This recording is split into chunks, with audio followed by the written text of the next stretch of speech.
And this is WMNF Tampa. Stay tuned for True Talk.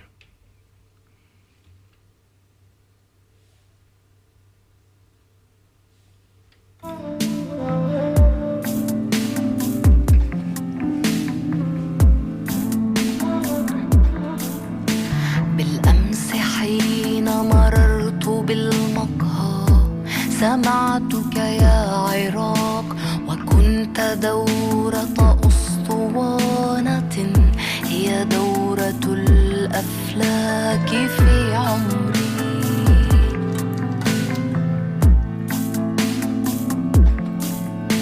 تكور لي زمانه في لحظتين من الأمان وإن تكن فقدت مكانه هي وجه أمي في الظلام وصوتها يتزلقان مع. Welcome to True Talk on WMNF 88.5. On today's show, we're going to be speaking about all these beeper and pager devices that have been exploding across Lebanon, detonated by Israel, and the other devices, 2 days in a row of attacks that have affected thousands of people, injured thousands, killed a few dozen. What does it mean for the war? And is this going to provoke a regional war? And why isn't there any outcry in the United States and in the mass media? A bit dismissive. I mean, personal devices, pagers, imagine thousands of pagers detonating at the exact same time across our country here. Surely it would be classified as a terrorist attack, but somehow when Israel carries out these things, it's a bit dismissed and excuses are made. That and your conversations, possibly if we have time, we'll take phone calls. This is True Talk on WMNF. Stay tuned. والظلام حتى الظلام هناك أجمل فهو يحتضن العراق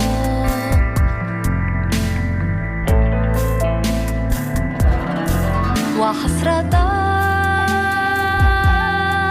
متى أنام وحسرته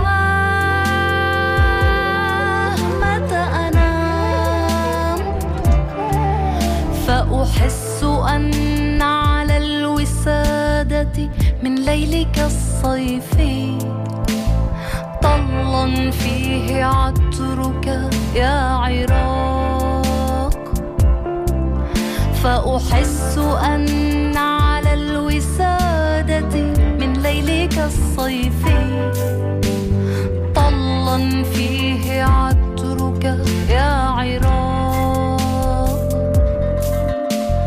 بين القرى المتهيبات خطايا والمدن الغريبة غنيت تربتك الحبيبة وحملتها فأنا المسيح يجر في المنفى صليبة وحملتها فأنا المسيح يجر في المنفى صليبا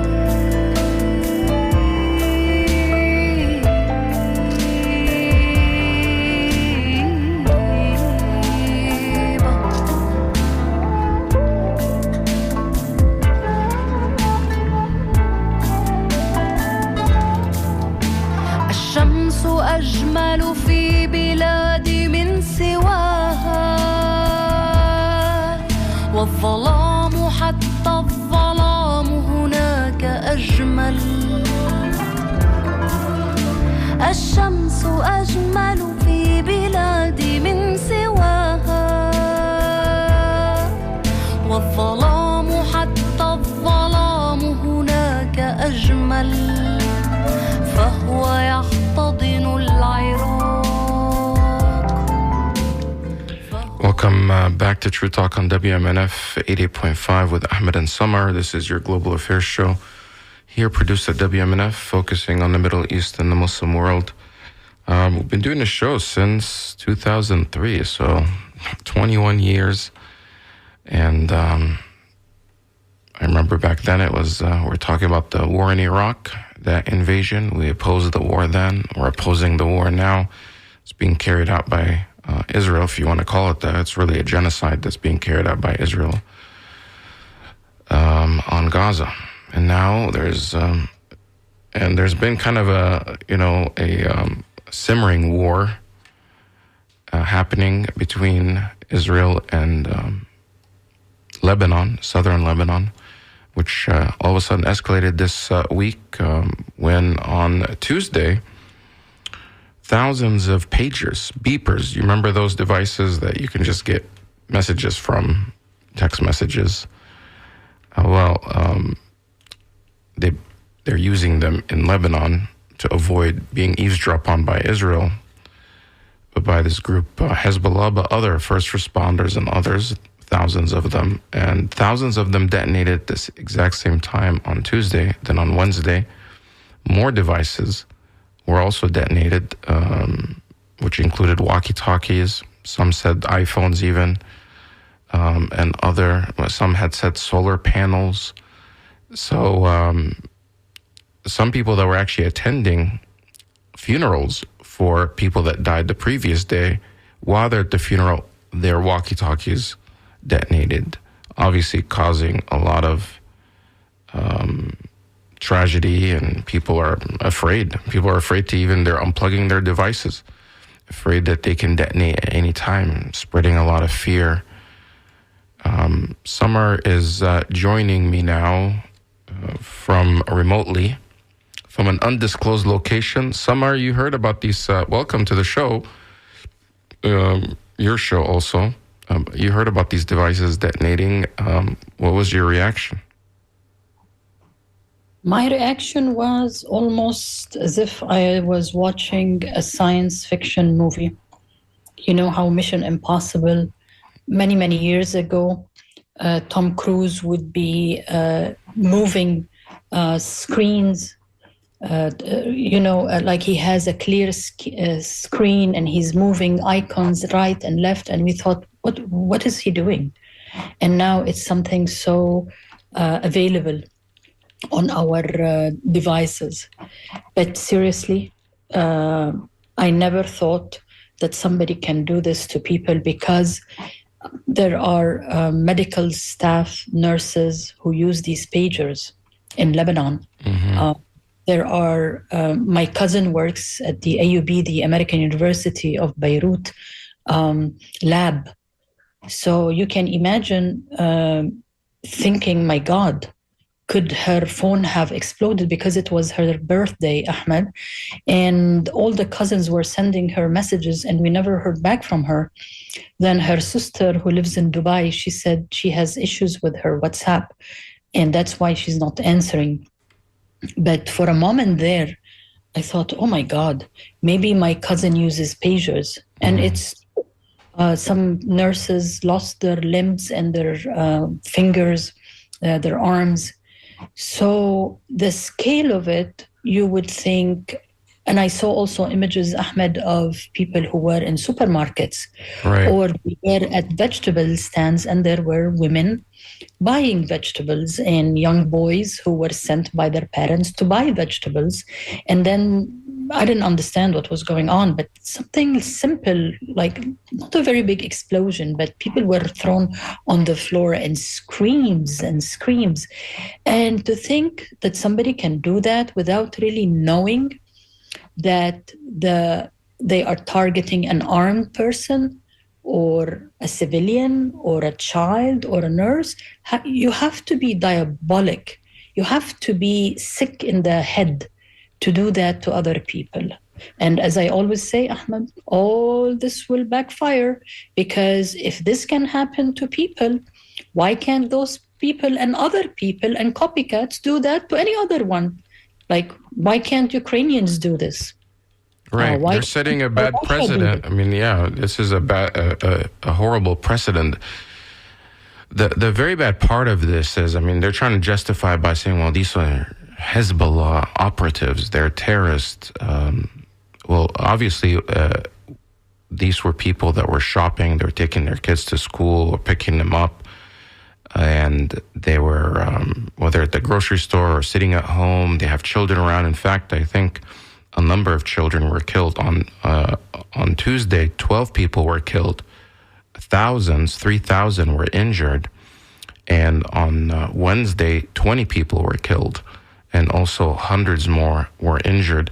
And from my research, basically, the way that this had happened was that the group Hezbollah and people that work in first responders in southern Lebanon or in Lebanon decided to use these pagers as a way to communicate in a closed system. So that way, because they found out or they know that Israel's capable of spying or hacking their cell phones or smartphones. So this was an alternative, but somehow during the purchasing of these devices, the devices were somehow intercepted and whether either assembled in Hungary, because the company that makes it, which is a Taiwanese company, said we didn't actually assemble these. These were licensed to a company in Hungary. Turns out it's some sort of Mossad front, and somehow within the device itself, they implanted a few grams of explosives within the device with the battery. And the way that they detonate it, if the pager receives a specific text message, it detonates the device. It's like you said, it's something out of Mission Impossible. It reminds me of this show on Netflix called Black Mirror. Something so like dystopian in the future that something like this would happen.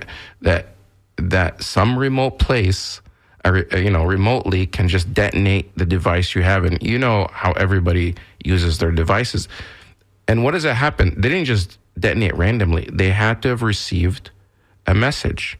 And when the message was received, all these devices started ringing at the exact same time, which what happens when you receive a text message and your phone keeps beeping. You're wondering what was the text, who sent it to you. So everybody picked up their devices at the same time. So it's not like, that way they guarantee that somebody's actually holding it. And when they held their device, that's when it exploded. So some people, their device was, caused damage to their, stomach, their abdomen, or their legs, or wherever their phone or the device was being held. Many people lost their eyesight. It blew up in their face. And this is classic state-sponsored terrorism. This is terrorism. These were non-combatants. They're not fighting in the field where you can target them. They're not in an active operation. They're not attacking you. So what justification do they have to just launch this attack on people that are just going about their day? Does that mean it's a fair game for Israeli soldiers who are not fighting and are just simply at home with their families, taking a break or, between deployments, that now they're fair to attack anytime, anywhere? And like you said, it sets a very bad precedent.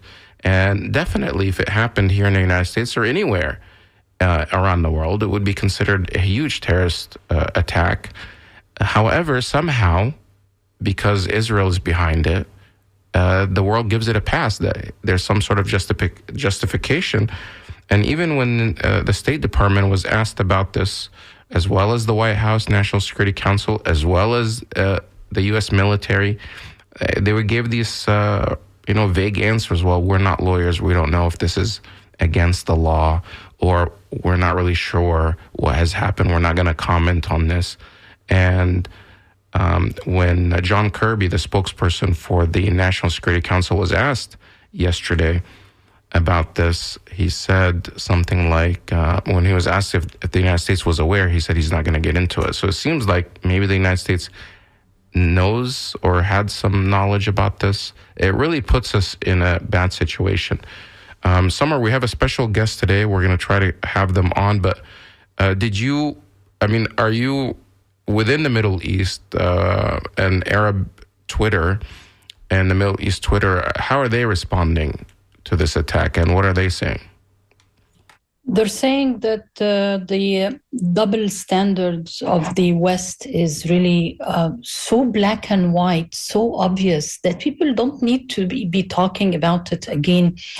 Because, for instance, the Palestinians keep saying many of people who, let's say, are targeted sometimes or die in some what people call terrorist acts and what the Palestinians call resistance is actually soldiers who, like you said, if these soldiers or settlers who are armed, if they get shot or targeted by a Palestinian, regardless if they were wearing their civil clothing or they were wearing their military fatigue, this will be immediately labeled as terrorism.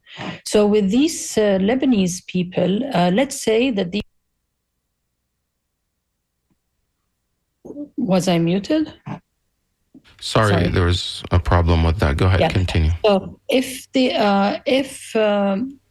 let's say these Lebanese, half of them men were actually operatives of Hezbollah.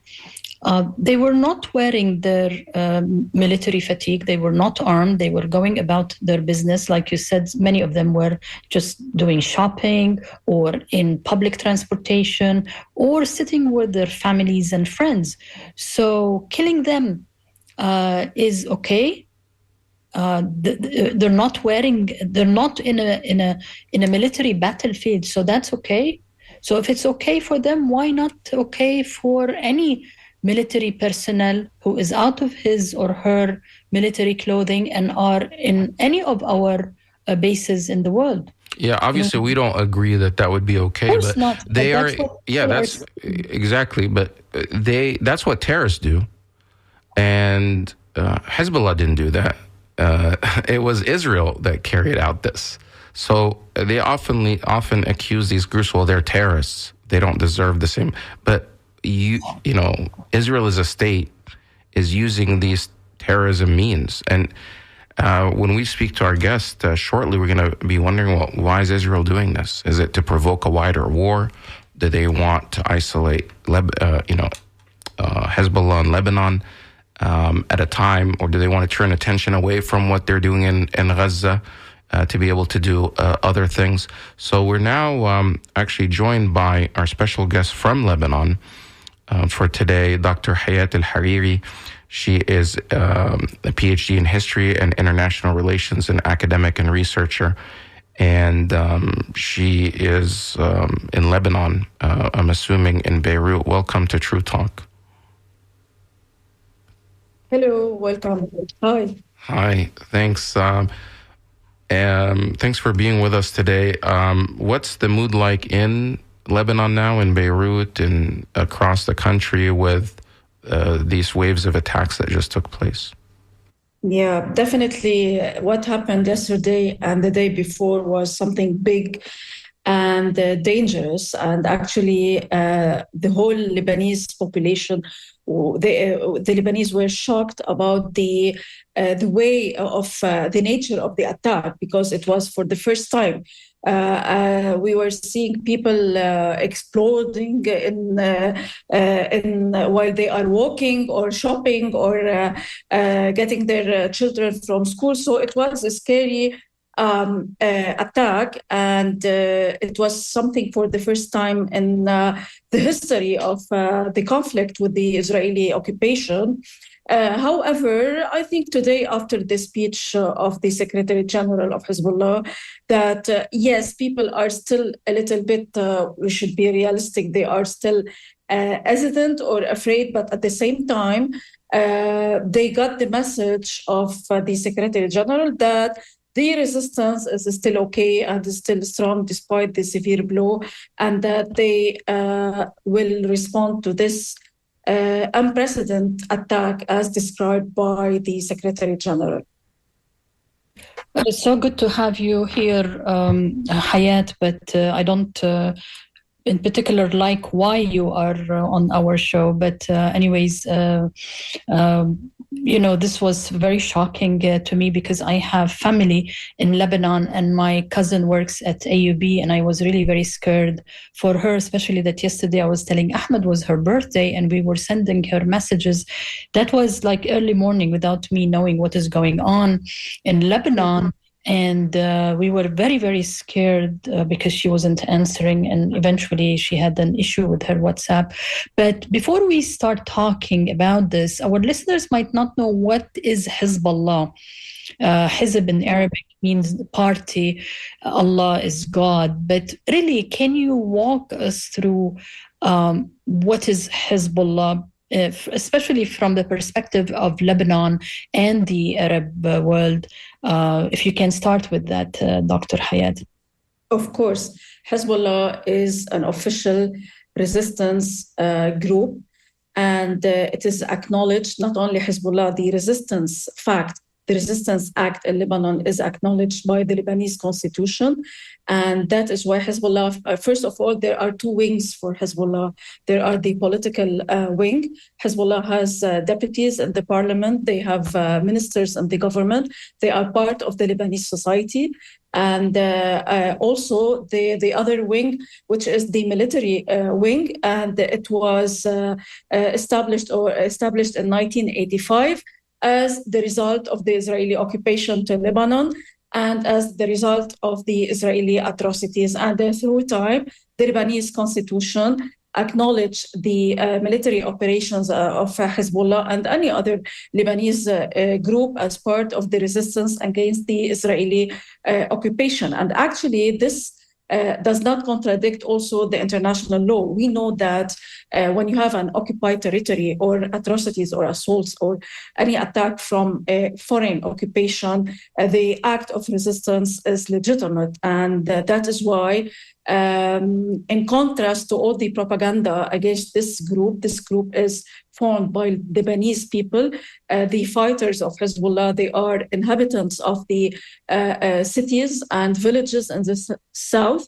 And it's not true that they are aliens as they are exposed in the Western media. They are part of the society. They are represented in the Lebanese government.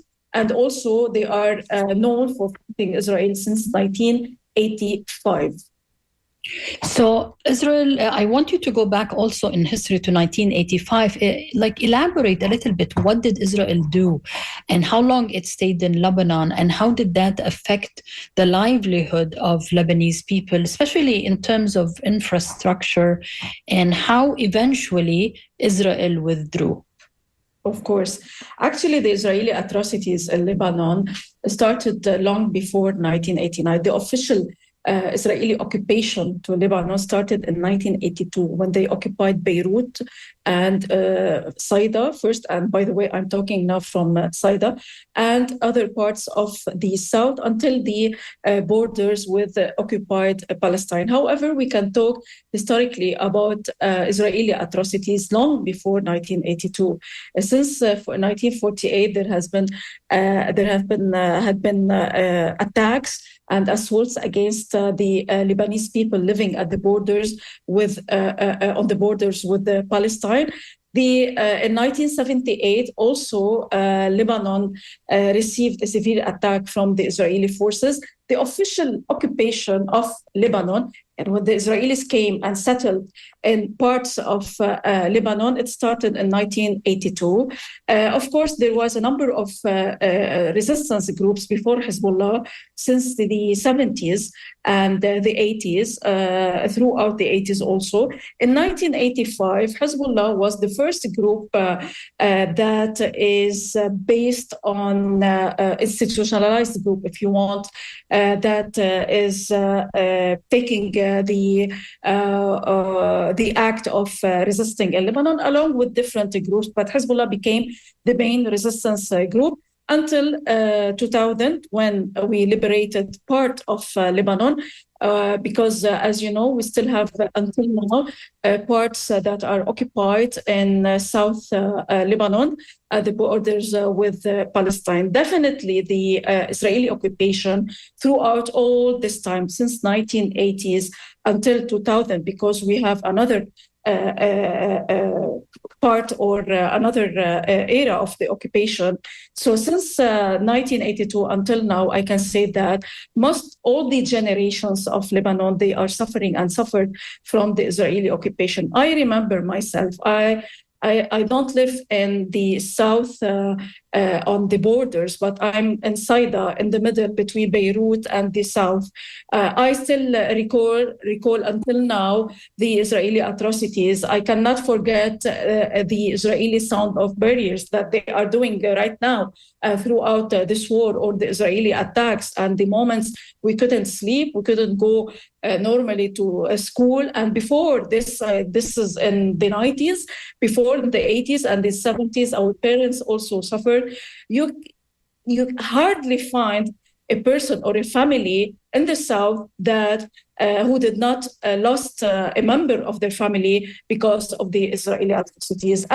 Myself, I remember one of my uncles was killed in 1982. He was civilian. He was not enrolled in any group. He was in a shelter with his neighbors in Saida, and he was killed with 200 other people in an attack. And so many, you have so many examples in Beirut. In Beirut, as we know, in 1992, it was besieged by the Israeli forces, 1 month or more, actually 3 months. They were besieged, no water, no electricity, no food, no medical supplies. So we know what the Israeli atrocities are, and we lived the occupation. And I can tell you that all the generations in Lebanon know about the Israeli atrocities. Today, even after the liberation in 2006, we had a major war on Lebanon. Also, people were killed. The children were terrified and killed in the south and also in Beirut. And it did not stop. And even before October 7, there are some people who believe that the whole issue started on October 7. No, even in Lebanon, even before the support of the Lebanese resistance to Palestine, we had everyday violation of the international law and violation of the agreement, the indirect agreement between Lebanon and Israel regarding the end of the atrocities. We can hear the planes every day. Until now, we are not allowed to get to use the natural resources we have in the sea, because Israel is preventing us from doing so. Also, we have different parts of our land is occupied. So our story with Israel, with Israeli atrocities, is not new. It has been going on since 1948 on different levels. And now, if you ask any person in Beirut or in the mountain or in the south or whatever, in every single region, they suffered in a way or another from the Israeli atrocities. Actually, you mentioned, Dr. Hayat, that there are many militia or different, let's say, resistance groups in Lebanon, at least during the 1985 invasion and the years that lasted. And actually, but maybe the labeling of Hezbollah has something to do, and I'm asking you this question, is it because they do have a religious kind of, I don't want to say ideology, but like they stem their ideas, like the religious people. If we look at the leader of Hezbollah, he wears the religious attire of a religious imam or a sheikh or a religious person. Yeah. But like while I'm talking to you, I am looking now at the feed on Twitter, and this is, let me just read this. The Christian group, Junud al-Rab. I want you now to, explain to our listeners, Junud al-Rab, they are donating blood in Lebanon. Are these labeled also as a terrorist organization? Like, what is Junud al-Rab Christian group? Yeah, actually, this group is emerged a few years ago, and it is part. They reflect the internal political division, sectarian, unfortunately, division in the country, but they have nothing to do with the resistance. Ironically, no, they are not exposed or listed as terroristic groups. There is here a propaganda that every group, all the groups that are fighting Israel are listed as terrorists, but all the other militias and the groups are not. But this is the Jnoud al-Rab is something internal, and they don't have actually any until now any major military role. And as you said, yes, actually, the issue about Hezbollah, what is the difference? Before Hezbollah, we had resistance groups from different religion, Christians, Muslims, and from different sects. Because, the people who are the listeners, they know that we have in Lebanon, we are a sectarian country. We have Sunnis, Shias, Druze, Christians, and so on. All of these, they were represented in a way or another in the resistance group. What happened is that after the deterioration or the end of the Palestinian existence in Lebanon in 1982, when Yasser Arafat left Lebanon as the result of the Israeli atrocities and occupations, and as a result of the besiege of Beirut, because he wanted to try to limit the damages caused at that time. So there was a compromise that after he leaves, the Israeli occupation will withdraw from Beirut and settle in the south. So after there were a severe blow at that time to the resistance movements, and people were feeling as if they are lost at the battle, although the Israelis withdraw from Beirut itself as a result of the fighting of these groups, but they did not have the power that Hezbollah has today and had before. What is different about Hezbollah is that it is an institutionalized movement. It has an ideology, yes, and this is one of the characteristics of this movement and why it is still able to succeed until now, because they have institutions and not, if you want, spontaneous movements like the previous ones or like the ones that we witnessed throughout the Lebanese history. Even now, we have different groups, by the way, not only Hezbollah.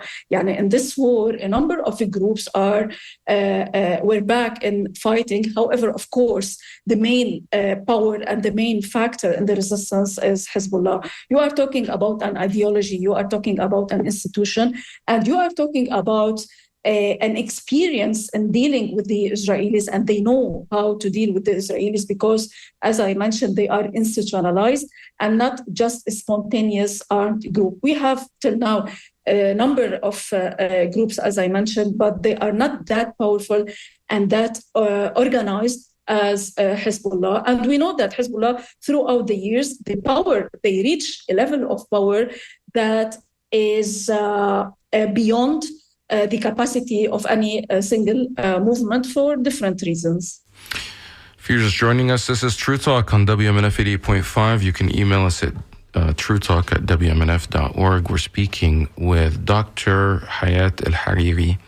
She is a PhD of history and international relations, an academic and a researcher. She's in Lebanon right now, in Beirut. And as we speak, Israeli warplanes are buzzing Beirut, breaking the sound barrier with their jets. They timed their, just imagine these fighter jets that are, come flying lower than normal to just make this sonic boom to terrify the people. They timed it at the same time as the leader of Hezbollah, Hassan Nasrallah, was giving a much anticipated speech in reaction to 2 days of what's being called as the pager and device attack, mass attack that targeted thousands of pagers. These are like communication devices that were already rigged with explosives and that blew up simultaneously while so many people were holding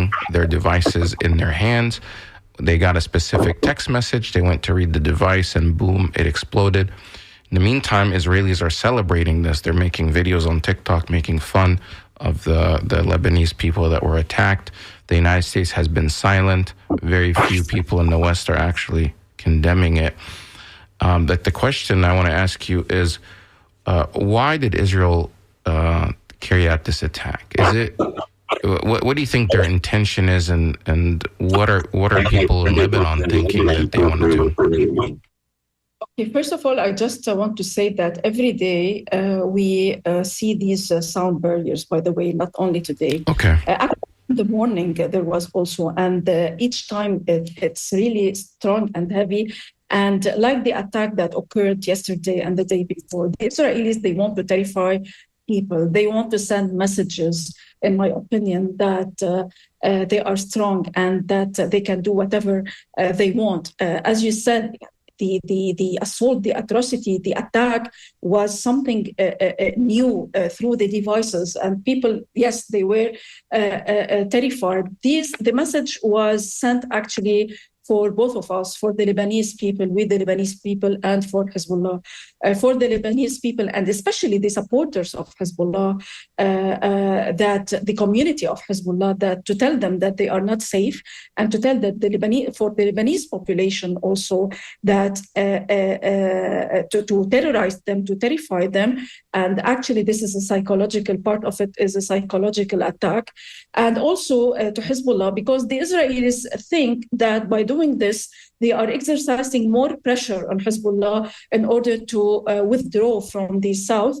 And in their opinion, by this, they can end the military operation and bring back the settlers to their settlements. However, today, the speech of the Secretary General of Hezbollah was clear that despite this severe blow for the first time, and yes, the Lebanese people, all the Lebanese people, not only the community of Hezbollah, they were shocked, they were afraid, they were terrified. However, despite this, the resistance in Lebanon will keep supporting Gaza.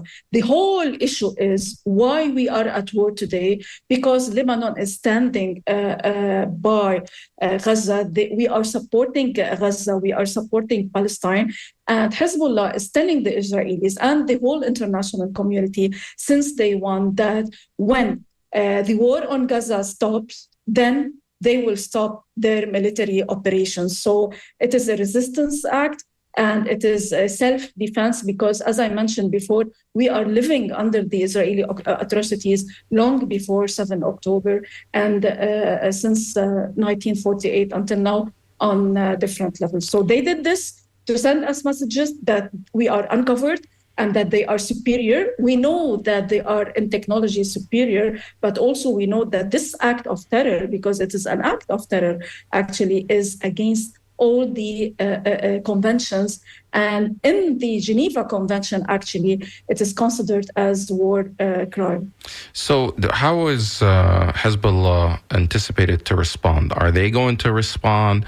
And is this going to fulfill what Israel really wants to do, is drag Hezbollah into a wider war, full-out war, where they can use it as a pretext to actually invade? And I think Nasrallah today in his speech, he dared Israel, his speech just finished minutes ago, he dared Israel to invade Lebanon in his speech. So do you think that that's what Israel wants, that Hezbollah would react so that Israel can actually do a full-scale war? Yes, this is a large part of it. We know since a month ago that Israel is trying as much as the Israelis are trying as much as they can to push, to provoke Hezbollah and to push it to make an act, a provocative act for the Israelis, in order to take it as a pretext to launch a large-scale war in Lebanon, and also as I said, to push Hezbollah to withdraw from his lands. I was just mentioning that the Hezbollah fighters are the people, the inhabitants of these cities and villages in the south. Definitely, Israel actually is lying.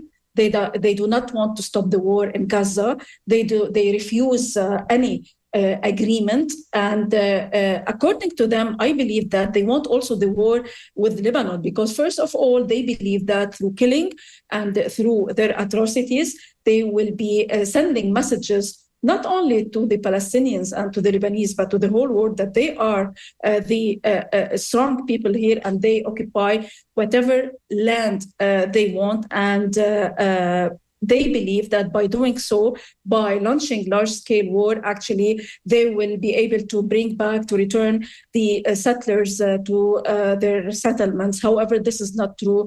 And we know that if, until now, Hezbollah is aware of the Israeli intentions. And as you mentioned today, until today, yes, he challenged Netanyahu, that he sent clear messages to Netanyahu, that if you are working or preparing to invade Lebanon, we will respond to you and we will fight you, and we are waiting for you in order to defend our lands and not to occupy as you do. It is an act of defense. And at the same time, and today, we know that there were military operations for Hezbollah in the south, because it was a message also for what happened yesterday, regarding what happened yesterday, that despite the Israeli intention and the plan to separate Gaza from Lebanon, however, the resistance is still operating and is still supporting Gaza. I believe that Hezbollah is aware of the Israeli intentions. The Israelis want a large-scale war. Actually, they cannot live but through wars and killing and occupation. Until now, Hezbollah is being rational. He is calculating and following a tactical war that is preventing, to a large extent, this large-scale war on Lebanon.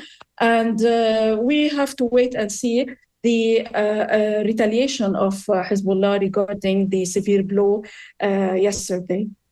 Finally, Hayat, I would like to ask you, we have something like 2.5 minutes.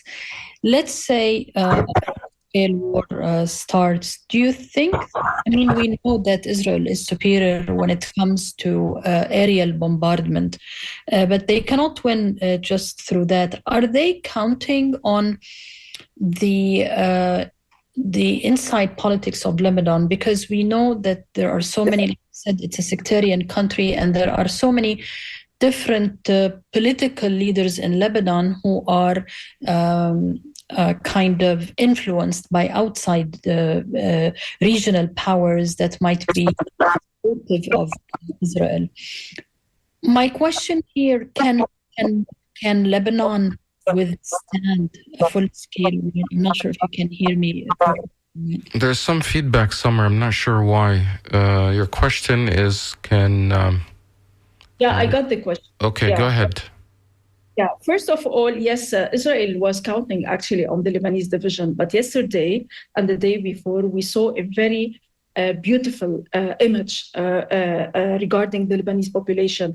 People now are united. The Lebanese, despite their differences, despite their political disputes, we saw yesterday how we were supporting each other, and people were donating from different sects and different backgrounds, and supporting the people who got injured, the injuries. So despite the attempt to use or to benefit from the division and weakness in the Lebanese state. However, we are seeing that the Lebanese government, the Lebanese population, and the resistance, we all have one stand, that whenever it comes to Israeli atrocities against us, against our land, we will defend it, and we will put our disputes aside. As for Lebanon, whether we can bear a large-scale war, we know that we have collapsed economic situation, difficult economic situation. But I guess that we are trying to manage as much as I can preparing ourselves. And I believe that Hezbollah is trying to prevent, for this reason, also a large-scale war. And I hope that it will not happen. Thank you, Dr. Al-Hayat Al-Harir, for joining us, and hope to have you again. Stay safe there, and be careful, because attack can happen anywhere. So hope to have you back on again. Thanks so much. That was Dr. Hanan Al-Hariri joining us live from Beirut, Lebanon. And I mean, a lot is happening. Imagine you're sitting there and you're hearing Israeli fighter jets above you and sonic booms and devices are blowing up all around. 3,000 pagers and walkie-talkies and others. So people are, I don't know how things are going to be moving forward. Even getting on airplanes now are, a lot of airlines have stopped their flights to Israel. And I'm just wondering now, like people going to conferences and conventions, what are they going to do with their devices? Because any device can now be possibly rigged with explosives. If Israel is able to interrupt the supply chain and insert their explosives within a communication device, it just seems, really audacious and, again, dystopian. We're going to take your phone calls in a little bit. You can call us at 813-239-9663. 813-239-9663. You can also email your comments to dj@wmnf.org. If you're listening to this after our show aired live, like on our podcast or in the archives at wmnf.org, you can email us at truetalk@wmnf.org. So Samar will be joining us again. Or she's on now. In the meantime, I'm going to take a phone call from Solar.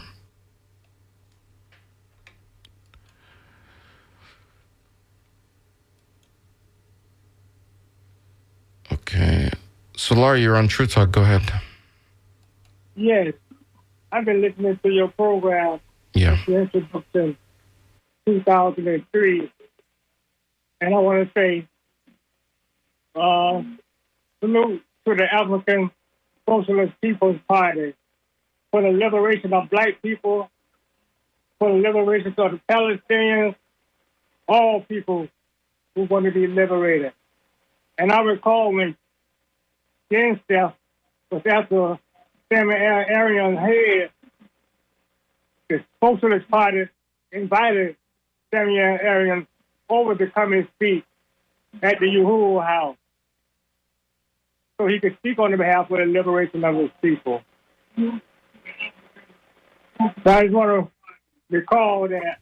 Thank you, Solar, for calling in and that the Uhuru need everyone support who believe in liberation of their people.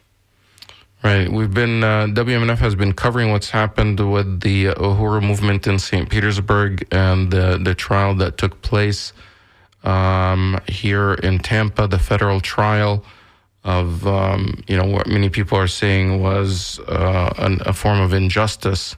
But thank you for calling in for that. I also want to take a call from Paul in Valerico. Paul, go ahead. Paul, you're on True Talk. Go ahead. Thank you. I just want to make a quick comment. I do think the underlying methodology of the Israelis here is to expand the war to the extent that it draws the United States into the war as combatant. Right. Why would they want to do that? Because then the power would be overwhelming. You're suggesting like what happened in Iraq? Because many people believe that, Israel dragged the United States and, lobbied them to enter the war in Iraq.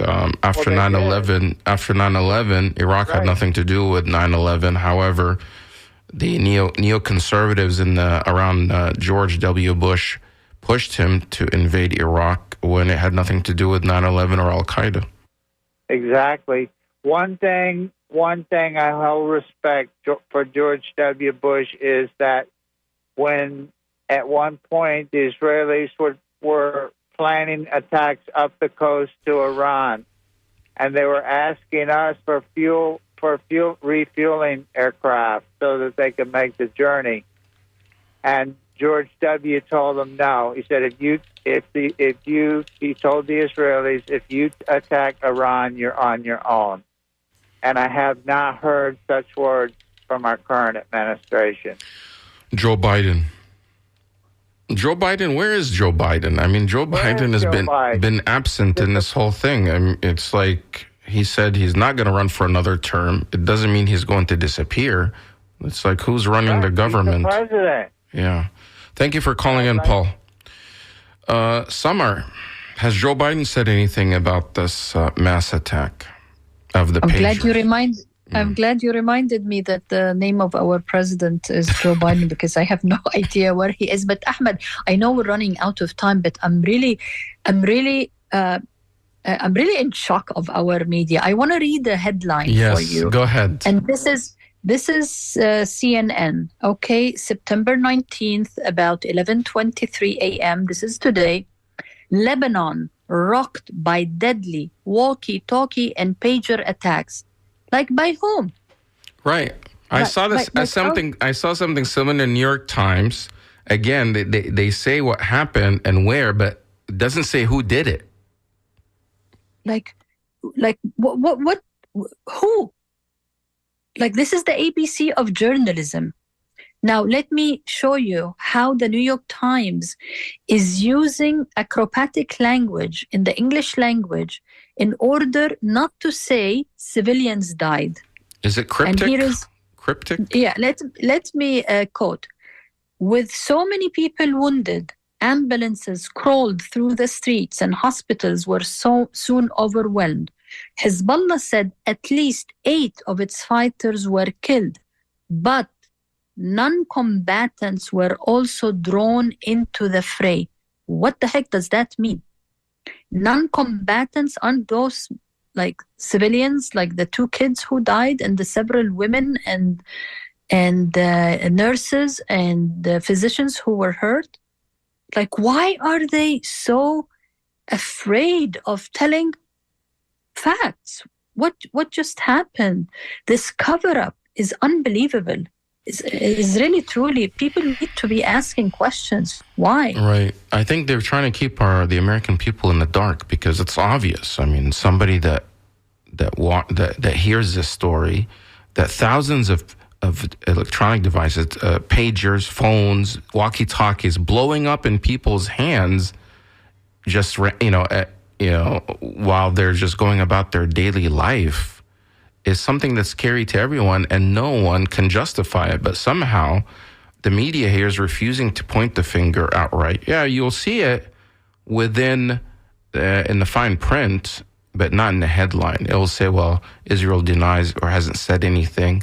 But they did confirm that off the record, or somebody off the record in the United States government did confirm that to, I forgot which media outlet, that the Israelis did admit to the United States government that they're behind the attack. So they've confirmed that to the United States government, but oftentimes they just find our elected officials and government spokespeople, whether at the White House or the State Department or the Department of Defense, doing PR cover-up for the Israelis when they're questioned. They're just, if Israel, if Russia carried out a similar attack, there would be swift condemnation right away.